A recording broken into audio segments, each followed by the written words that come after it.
Hello and welcome to the history of Stargate. Today's episode, the history of the System Lords. These System Lords are a dozen or so of the ruling class in the goa'uld hierarchy, who function as the leadership of the goa'uld Empire. Membership among the System Lords has changed greatly throughout the millennia. Membership is decided by the High Council of System Lords, a rare gathering of their membership. Though they constantly warred amongst themselves for power, they did work together when it suited them. For thousands of years, Ra was the supreme System Lord, until he was killed in 1995 by the Ta'ari. They rarely trust each other and frequently battle amongst themselves, only holding council with regards to a mutual external or internal threat. The Tok'ra usually try to keep the System Lords balanced so that no single System Lord can completely overpower the others. The Asgard also followed this strategy. After the fall of Sokar, Apophis gained control of the forces instead. The shift in power resulted in Apophis and Heru commanding the two largest armies of the goa'uld. An alliance between them would overwhelm the System Lords. A war between them would decimate both sides and return the balance of power to the System Lords.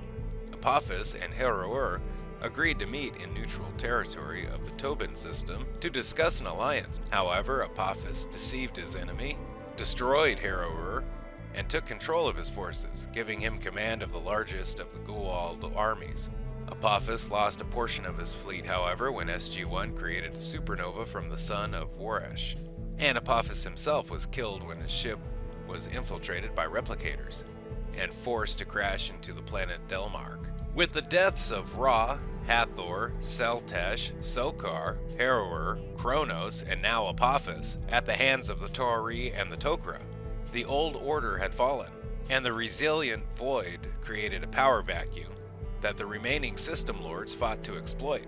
The remaining 7 System Lords, Baal, Basset, Kali, Morgan, Oakland, Savrong, and Yu, declared a truce and arranged a summit on a space station in the neutral territory of the Hasara system to discuss their establishment of a new order. Threatened by the reemergence of the increasing power of Anubis, the System Lords voted to return Anubis to the status of System Lord, and they formed an uneasy alliance to confront their greatest challenges: the dissent and disbelief within the Jaffa ranks, infiltration by the Tok'ra, and the threat from the Ta'ari of Earth. However, as Anubis consolidated his power, he rose to a position of supreme dominance capable of overtaking the System Lord collective, and the alliance began to crumble. Armed with the power of the 6 artifacts known as the Eyes of the goa'uld, Anubis defeated the collective forces of the System Lords, led by Yu, and was left in the possession of a powerful weapon that gave him a clear superiority. As Anubis used his power to decimate the forces of the System Lords, SG1 devised a plan to eliminate his superweapon, and Yu pledged to bring the full force of the remaining System Lords against him. However, with Yu's mental competence failing, Baal took command instead, and led a combined force of System Lords against Anubis at Kelowna.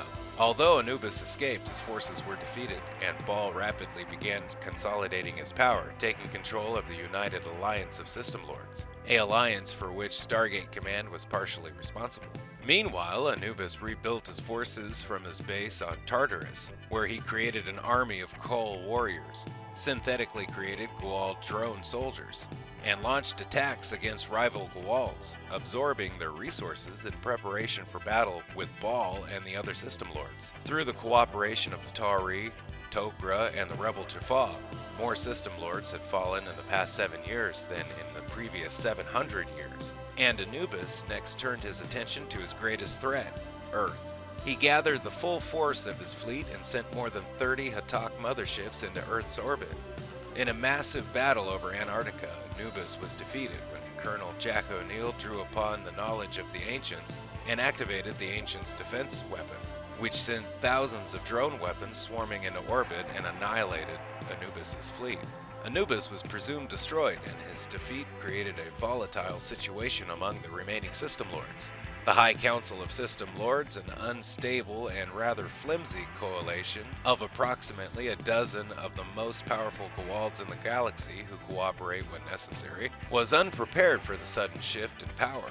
In order to avoid open war, the System Lords came to an agreement to divide Anubis' territories and his armies evenly among them. But Baal broke the agreement, took command of Anubis' army of coal warriors, and tipped the balance of power in his favor. Many of the System Lords began to speak of capitulation and representation, and 3 representatives, Camulus, Yu, and Amaterasu, approached Earth, seeking an alliance against Baal in the hope that the ancient defense weapon in Antarctica would prevent his domination in the galaxy. President Henry Hayes authorized Dr. Elizabeth Weir to pursue negotiations. However, no agreement was reached, and the alliance failed. The Jaffa of the System Lords were no match for the Coal Warriors of Baal's army, and the war between Baal and the System Lords reached a critical stage when Basset and Vulcan were killed.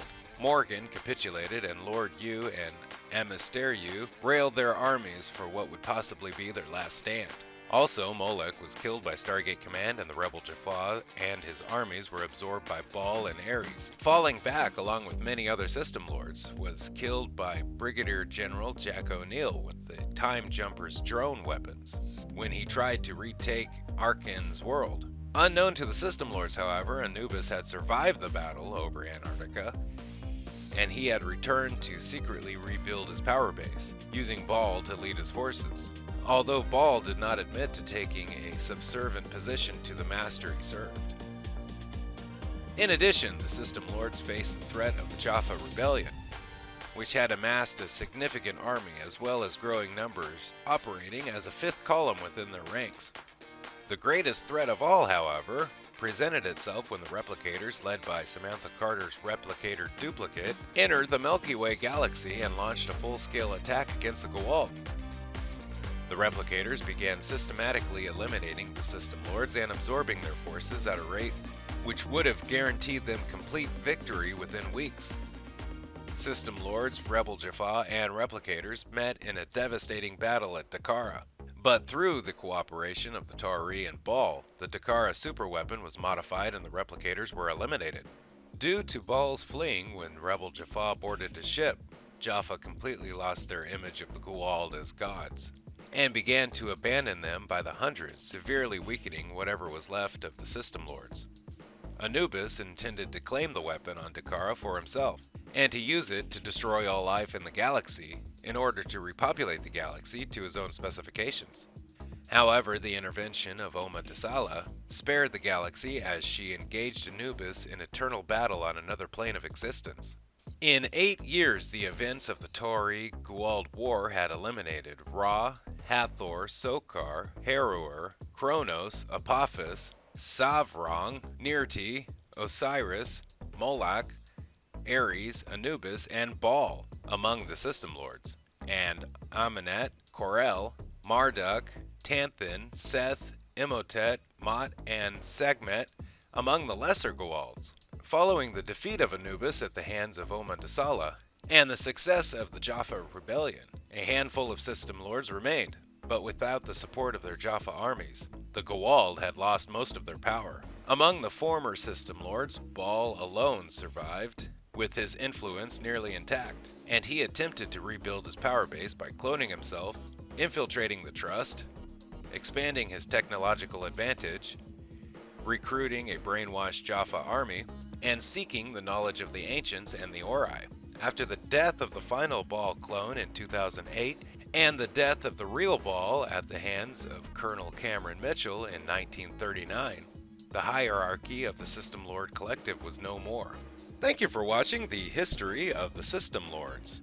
Special thanks to Stargate Wiki for all information you heard today. Don't forget to like, share, and subscribe if you can. If you did, thank you, and have a nice day. Bye-bye.